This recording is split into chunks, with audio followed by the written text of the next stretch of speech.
And now it's time for your Breakfast for the Soul. Today, this comes to us from our friend Greg Asimakoupoulos, of course, a pastor, poet, author. He's from suburban Seattle, lived in Naperville for a time. His most recent books, Rhymes and Reasons and Sunday Rhymes and Reasons, can be accessed through his website at partialobserver.com. And Greg will be speaking this Sunday at 10:30 at Deer Grove Covenant Church in Palatine. Here's what Greg writes for us. As a teenager, George found a poem his mother had left on the piano. Reflecting on the words, a melody came to his mind. He sat down on the bench and came up with a tune. The result became George Beverly Shea's signature song at Billy Graham crusades for decades, "I'd rather have Jesus than silver or gold." For Bev Shea, who once worked as an announcer at Moody Radio, and she turned 103 just 2 weeks ago, love of the Lord was the number one priority in his life.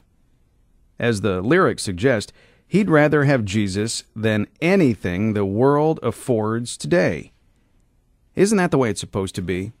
Weren't we created to prioritize a relationship with our Creator?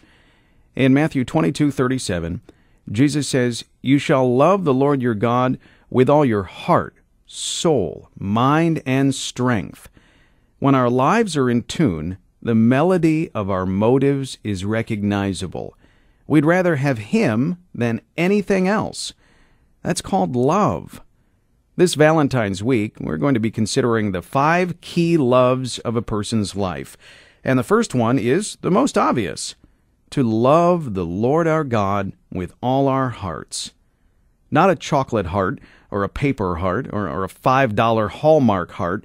With all our hearts means loving the Lord with all we have and with all we are. This concept is not original with Jesus. In fact, the great commandment goes all the way back to Moses. In Deuteronomy chapter 6, the lawgiver reminds the nation of Israel what all the commandments rest on. Love the Lord your God with all your heart, and with all your soul, and with all your strength. And Moses makes it clear that this kind of love is essential to having a meaningful and joyful life. Loving God means choosing to put Him first. That means beginning each day listening to His heart, and that loving heart is revealed in His book, the Bible. It's disclosed as we quiet ourselves in prayerful reflection. His heart is heard as we surround ourselves with words of truth found on Christian radio or in Christian books. Loving God with all our hearts means voicing our affection to Him in worship. It's a misnomer that worship only occurs in a church and only on a Sunday. Worship is the heartfelt expression of devotion God deserves and desires every day of our lives.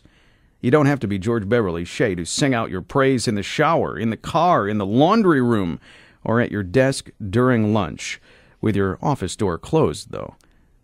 Loving the Lord with everything we have means creating an atmosphere in our home where love of the Lord is the air we breathe. It means modeling a faith that is more caught than taught. When our firstborn daughter was 20 months old, she was strapped in her car seat as I was driving around town running a few errands. Quite unbidden, Kristen began to sing at the top of her voice, "I love you, Lord, and I lift my voice." And lift her voice she did, while I lifted my heart in praise to the Lord. My little girl was learning at a tender age who it is that is most deserving of her love, and all because she heard us singing around the house and as we played worship music in the car. From the age of 2 to 103, when we'd rather have Jesus than anything, it shows.